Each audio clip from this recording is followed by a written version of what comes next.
வணக்கம் சொந்தங்களே.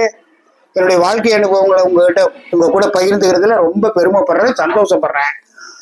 நம்ம மனசுல இருக்கிறது யார்கிட்டயாவது சொல்லணும்ல, நான் யார்கிட்டயாவது சொல்லணும்ல, எல்லார்ட்டையும் சொல்லிட்டு இருக்கிறேன். அதனால நீங்க எல்லாம் கொடுக்குற ஆதரவுல தொடர்ந்து நான் இதை பேசிட்டு இருக்கிறேன்.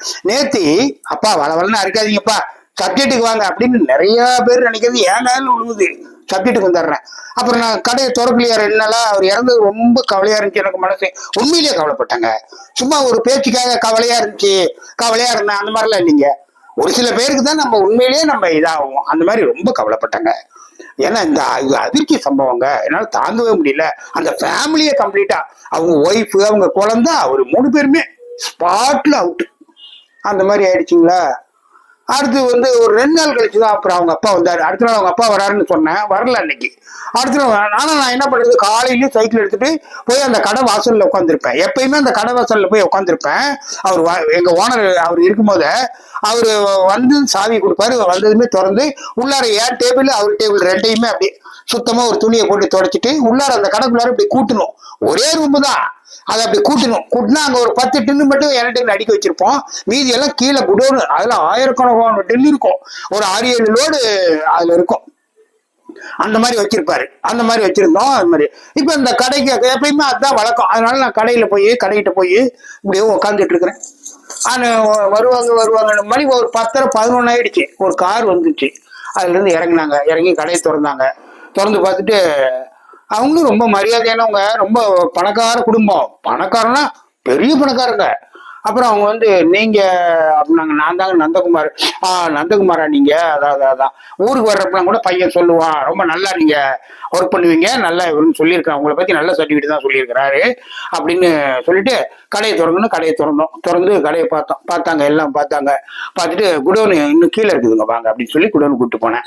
போய் குடோன் சாவி கொடுத்தாங்க. குடோனை திறந்து குடோனை பார்த்துட்டு அப்படின்ட்டு எவ்வளோ என்ன இருக்குதுன்னு எல்லாம் அவங்க தம்பி எல்லாம் கணக்கெடுத்து அதெல்லாம் ரிட்டர்ன் அனுப்புறாங்க அந்த கம்பெனிக்கு. இதை பார்த்துக்கிறதுக்குலாம் ஆள் இல்லை. அதெல்லாம் அனுப்புனாங்க. அப்புறம் அந்த கடைக்காரரு, கடை ஓனர் இருக்காருல்ல, அந்த இடத்துக்காரரு, அவரு வர வச்சு எவ்வளோ உங்கள்கிட்ட அட்வான்ஸ் கொடுத்துக்கிறாங்க என்னன்னா அதெல்லாம் அவங்க டீலிங் பேசிட்டு இருந்தாங்க ரொம்ப நேரம். நானும் அப்படியே நின்றுக்கிட்டே இருந்தேன். அப்புறம் இந்த மாதிரி என்ன அவங்க சொல்லி கொஞ்ச நேரத்துல ஒரு லாரி வந்துருச்சு. அவங்க கம்பெனி லாரி வந்துருச்சு. அவங்க எல்லாம் ரெடியோட தான் வந்திருக்கிறாங்க. இந்த கடையில இருந்து ஒரு 10-15 டின்னு அதை ஏற்றுக்கிட்டாங்க. எனக்கு 5 லிட்டர் கேன் ஒன்று கொடுத்தாங்க. இது நீங்க வச்சுங்க வீட்டுக்குன்னு, என்டிலக்ஸ் நீங்க வச்சுக்கோங்க. தேங்காய் ரொம்ப காஸ்ட்லிங்க. சரின்னு அதை நான் வச்சுக்கிட்டேன் எடுத்துக்கிட்டேன்னா மீதி எல்லாம் ஏற்றிட்டாங்க லாரியில. குடோன்ல இருக்கிறது இன்னும் லாரி இந்த லாரி முடிஞ்சு இன்னும் 2 லாரி சாயந்தரம் 7 மணி வரைக்கும் அங்கேயே இருந்தேன். நான் 7 மணி ஆச்சு. இந்த லாரி போயிட்டு இன்னொரு லாரி வரதுக்காக காத்துட்டு இருக்கிறேன். மத்தியானம் என்ன பண்ணாங்க, 100 ரூபா கொடுத்தாங்க. போய் சாப்பிட்டு வாங்க போங்க அப்படின்ட்டு போய் சாப்பிட்டுங்க. அவங்க ஏத்துற வரைக்கும் அந்த லாரி அடிச்சு விட்டு அவங்க கார் எடுத்துட்டு போயிட்டாங்க. அவங்க போய் சாப்பிட்டு அவங்க கடையில் தான், ஹோட்டல்ல அப்பெல்லாம் நேஷனல் ஹோட்டல்னு ஒரு ஹோட்டல் இருக்கு.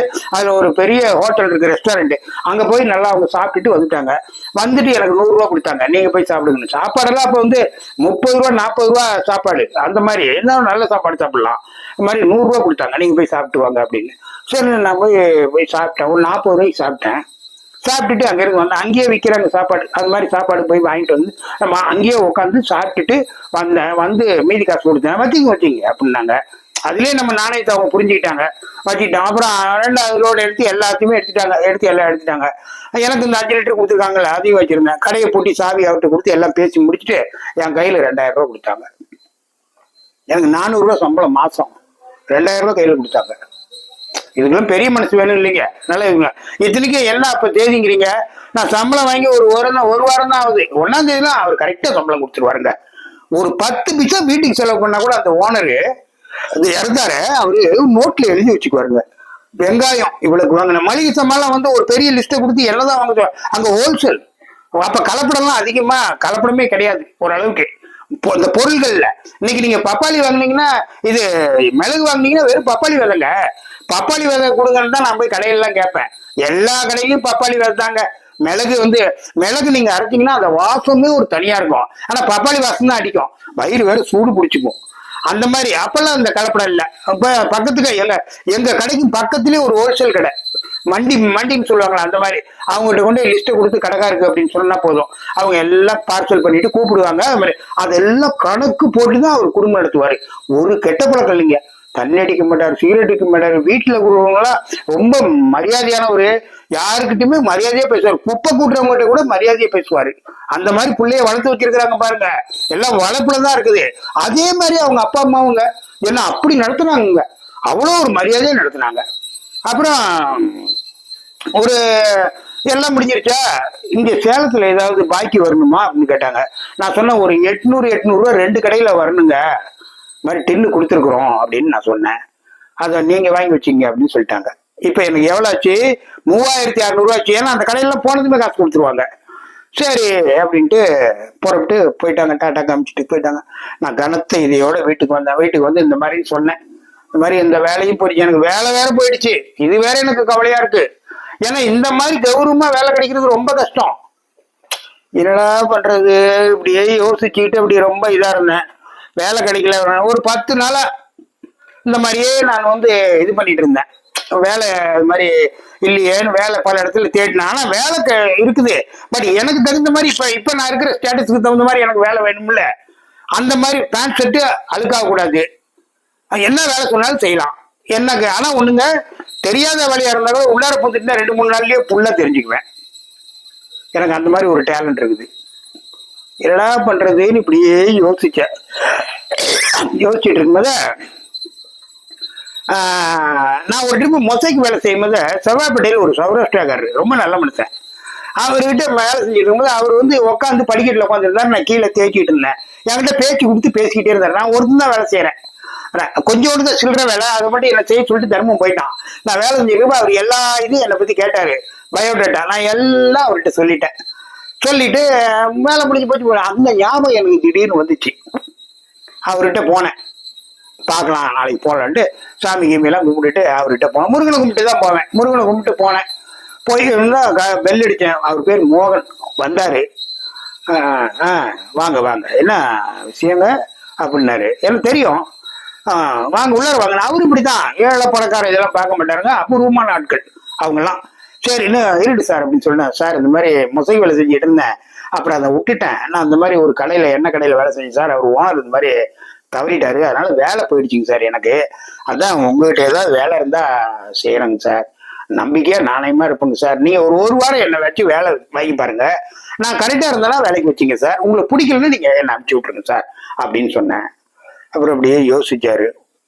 சரி நீங்க காலையில வாங்க பார்க்கலாம், நான் சொல்றேன் அப்படின்னாரு. வாங்க வேலைக்கு வாங்கன்னு சொல்ல, காலையில வாங்க நான் சொல்றேன் அப்படின்னாரு. சரிங்க அப்படின்ட்டு வீட்டுக்கு வந்துட்டேன். அன்னைக்கெல்லாம் கிடைக்கணும், வேலை கிடைக்கணும்னு நினைச்சிட்டு இருக்கிறேன். ஏன்னா சும்மாவே இருந்தோம்னா நமக்கு அதே பழக்கமாயிடும். வெளியில போறோம், வேலை இல்லாட்டி இப்ப கடங்காரங்க சொல்லலாம் எதுவும் இல்லை, காசும் வீட்டுல இருக்குது. இது சோம்பேறித்தனத்தை வளர்த்து விட்டுருந்தது இந்த வயசுல, இளம் வயசுல. அது அப்புறம் என்ன பண்ணுவோம், கொஞ்ச நேரம் படுத்து தூங்குவோம், சாப்பிடுவோம், திருப்பி ஏதாவது டிவியை பார்ப்போம். இப்படியே பொழப்பாகி போயிடும். இதான் போலாங்கிற பழக்கத்துக்கு அடிமையாயிடுவோங்கிற அந்த பயம் எனக்கு. என்னைக்குமே நம்மளை நாம தான் புடம் போட்டு உருவாக்கிக்கணும். அடுத்தவங்க வந்து நமக்கு இது பண்ண மாட்டாங்க. எவ்வளவு வசதி வாய்ப்புகள் இருந்தாலும் நம்ம எந்த ரூட்ல போகணுமோ அந்த ரூட்டை கண்டிப்பா பிடிச்சி நம்ம போயிட்டே இருக்கணும். இல்ல அப்படின்னா நம்ம வாழ்க்கை வேற மாதிரி திசை மாறிடும். அதனாலதான் நான் அந்த மொசைக்கு வேலையே விட்டுட்டு வந்தேன். ஏன்னா அதுல போன அப்படின்னா குடி, டெய்லி தண்ணி அடிப்பாங்க எல்லாரும். அந்த வேலைக்கு போறவங்கல 100க்கு ஒரு 80% தண்ணி அடிப்பாங்க. ஏன்னு கேட்டீங்கன்னா அந்த வேலையில வந்து வேலை வந்து தொடர்ச்சியா இருக்காதுங்க. மனசுல கவலை தான் இருக்கும். அந்த வேலையெல்லாம் செஞ்சோம்னா மனசு ரொம்ப சந்தோஷமெல்லாம் படாதுங்க. அப்படின்ட்டு 6 நாள் வேலை செஞ்சீங்கனாலும் அந்த 6வது நாள் போய் சம்பளம் வாங்குற மாதிரி இருந்த அந்த சனிக்கிழமை அன்னைக்கு ரொம்ப டயர்டா இருக்கும். அப்படியே என்னமோ வெட்டி முறிச்ச மாதிரி, மழைய பேத்து எடுத்த மாதிரி உடம்பெல்லாம் கை காலெல்லாம் வலிக்கும். அப்ப குடிச்சாகும். அவனும் கூட சரி குடிச்சாகணும் இல்ல, சம்பளத்தை கொடுத்து வாயா வாயா கொஞ்சோடு சும்மா சாப்பிடலாம் வாயா. அப்பெல்லாம் இந்த மாதிரி ஒயின் ஷாப் கிடையாது. போய் சந்துக்கு கேன்ல வச்சு ஊத்துவாளுங்க கிளாஸ்ல. அதை வாங்கி குடிக்கணும். இப்ப நான் இதை நிறைய தடவை நினைப்பேன். ஐயோ இந்த மாதிரி வேலை செஞ்சுட்டு இப்படியே இருந்தோம்னா இப்படிதான் இப்ப குடிச்சு அடிக்ட் ஆயிடுறது. அந்த மாதிரி நான் இது வரைக்கும் எந்த ஒரு விஷயத்துக்கும் நான் அடிக்ட் ஆனது இல்லைங்க. அதுதான் என்னுடைய தனி ஸ்பெஷாலிட்டி. இன்னைக்கு நான் எந்த அளவுக்கு இவ்வளவு கௌரவமான ஒரு வாழ்க்கையை கொண்டாந்துருக்கிறேன்னா, என் பிள்ளைங்களுக்கு, எங்க பொண்ணுக்கு, எங்க சம்சாரத்தெல்லாம் நான் உருவாக்கி கொண்டாந்து அவங்கள ஒரு எய்ம் வச்சு அவங்க இப்படிதான் இருக்கணும் அப்படின்னு. அப்புறம் இன்னொன்னு உங்களுக்கு இதை நான் சொல்லணும்னு நினைச்சா அதை நம்ம நேற்று சொல்லாம விட்டுட்டேன். இந்த லாரி சீட்டு பணம் உழுந்த வாட்டி போய் ஒவ்வொரு பொருளா வாங்கிட்டு வந்தோம்ல. அப்ப நானும் என் சம்சாரமும் போய் 600 ரூபாய்க்கு சாமி படம் மட்டும் வாங்கினாங்க. படம், அந்த ஸ்டாண்டு, நீட்ட ஸ்டாண்டுங்க, அந்த இவ்வளவு நீளம் இருக்கும் பலகையில, இவ்வளவு அடி ஒரு அடி அகல பலகை. அதுக்கு 3 இடத்துல வந்து இது வச்சு செவுத்துல ஆடி வச்சு அடிச்சு அந்த படத்தெல்லாம் அழகா மாட்டிட்டோம். முருகன் படம் மட்டும் இவ்வளவு பெருசு, முருகன் இப்படி வேல் வச்சுட்டு நிக்கிற மாதிரி. என்ன பக்கத்துல சைட்ல எல்லாம் வந்து மாரியம்மன் படம், இந்த மாதிரி காளியம்மன் படம், இந்த மாதிரி படங்கள் எல்லாம் வச்சு அழகா பூஜை சாமான்லாம் அப்பதான் புதுசா வாங்குறேன். ஆமா, இந்த இந்த விளக்குன்னு சொல்லுவாங்கல்ல, அது என்னமோ ஒரு விளக்குன்னு சொல்லுவாங்க. அந்த விளக்கு இப்ப எங்க வீட்டுல கூட எல்லார் வீட்லயுமே இப்ப இருக்குது அந்த விளக்கு. அதுக்கு பேர் என்ன, நல்ல விளக்கு. அந்த விளக்கு எல்லாம் முத நான் அப்பதான் வாங்குறேன். அது இல்லாம ஒரு 3 விளக்கு, ஒரு பெரிய விளக்கு, 2 சின்ன விளக்கு வாங்கி இப்படி வச்சுட்டேன். குத்து விளக்கு 2 குத்து விளக்கு வாங்கி அதுவும் சாமி படத்துல வச்சு ஜகஜோதிய சாமி ஆக்கிட்டேன். அதுக்கு வந்து சீரியல் லைட் எல்லாம் போட்டு, ஏன்னா அந்த சாமி தானே நம்மள இது பண்ணிச்சு. இப்ப எனக்கு பக்தி பிச்சுக்கிட்டு வருது. முன்ன பக்தியே ஏறாது, பிச்சுக்கிட்டு வருது எனக்கு பக்தி.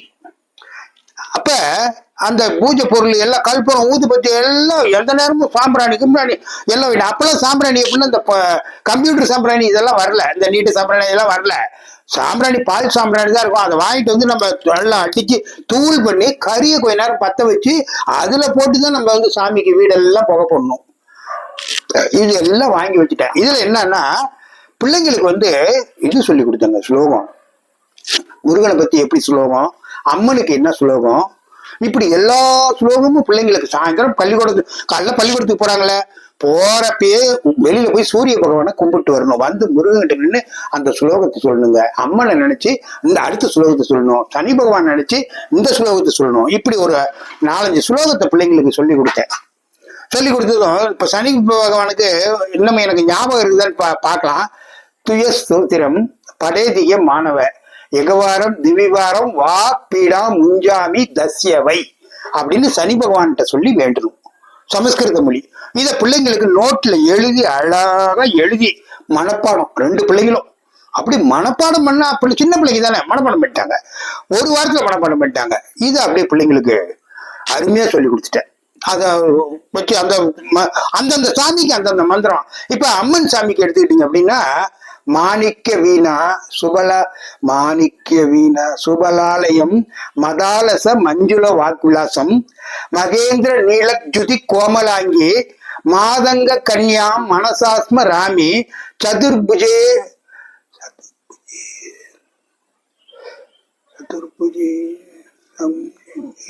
வரலைங்க, அது என்னமோ மறந்துட்டேன். அது அப்படி அவ்வளோ இதா வருங்க. இதெல்லாம் எழுதி பிள்ளைங்களுக்கு கொடுத்துட்டேன். யோசிக்கிறேன். இதை வந்து பிள்ளைங்களுக்கு கொடுத்துட்டேன். பிள்ளைங்களுக்கு இந்த மாதிரி நிறைய மந்திரங்கள், முருகனை பத்தி நிறைய மந்திரங்கள், முருகனுக்கு எல்லாம் தமிழ் மந்திரங்கள் தாங்க. இதெல்லாம் வச்சு அந்தந்த மந்திரத்தையும் அந்தந்த இதுலையும் சொல்லி பிள்ளைங்களுக்கு பக்தி பயங்கரமா ஊட்டிட்டேன். காலையில வந்து ஸ்கூலுக்கு போகும்போது 2 ஊதுபத்தியை பொருத்தி வெளியில போய் அவர்கிட்ட சூரிய பகவானை காமிச்சிட்டு, வீட்டுல எல்லாம் காமிச்சிட்டு, பீரோவை காமிச்சிட்டு, எல்லாம் வீட்டுல பூரா காமிச்சிட்டு அதை கொண்டாந்து பொருத்தி வச்சுட்டு உட்காந்து முட்டி போட்டு சாமி கும்பிடணும். இப்படி அந்த மாதிரி பிள்ளைங்களுக்கு பக்தி நல்லா ஊட்டிட்டேன். எங்க சம்சாரத்துக்கு ஏற்கனவே சொல்ல வேணாம், அது நல்ல பக்தி. எங்க குடும்பத்திலேயே நல்ல வீடெல்லாம் வலிச்சுங்க. அப்பெல்லாம் சாணி போட்டு தான் வலிக்கணும். வீடெல்லாம் சாணி போட்டு வலிச்சு உட்காந்து தாங்க வலிக்கணும். அப்படி வேலை செய்வாங்க பொம்பளைங்க. வீடெல்லாம் சாணி போட்டு வலிச்சு கோலம், அந்த ஓரம் பூரா கரை கட்டி கோலம் போட்டு வச்சா வீட்டுல அப்படியே லட்சுமி கடாட்சமா இருக்குங்க. அந்த சாணியில கொஞ்சோண்டு மஞ்சத்தூள் போடுங்க. கிருமி நாசினிங்க, பூச்சி புழு எதுவும் அண்டாது, நம்மளுக்கு எந்த இதுவுமே இதாவாதுங்க. இந்த மாதிரி சாமி பக்தியோட நான் கொண்டாந்துட்டேன். இப்ப அந்த இதை அதோட நிறுத்திக்குவோம். இந்த கதையை அதுலயே வர வேண்டியது, அது ஒரு பிட்டா போட்டு விட்டேன். ரைட்டு. இப்ப அந்த வெள்ளிப்பட்டக்காரர் நான் சந்திக்கணும்னு சொல்ல சௌராஷ்டிரக்காரு, நாளைக்கு அவர் சந்திக்க போறேன். அதனால நாளைக்கு என்ன நடந்துச்சுன்னு உங்ககிட்ட சொல்றேன். தொடர்ந்து ஆதரவு கொடுங்க. நாளைக்கு என்னுடைய வாழ்க்கை அனுபவத்தில் உங்களை சந்திக்கிறேன். பாய்.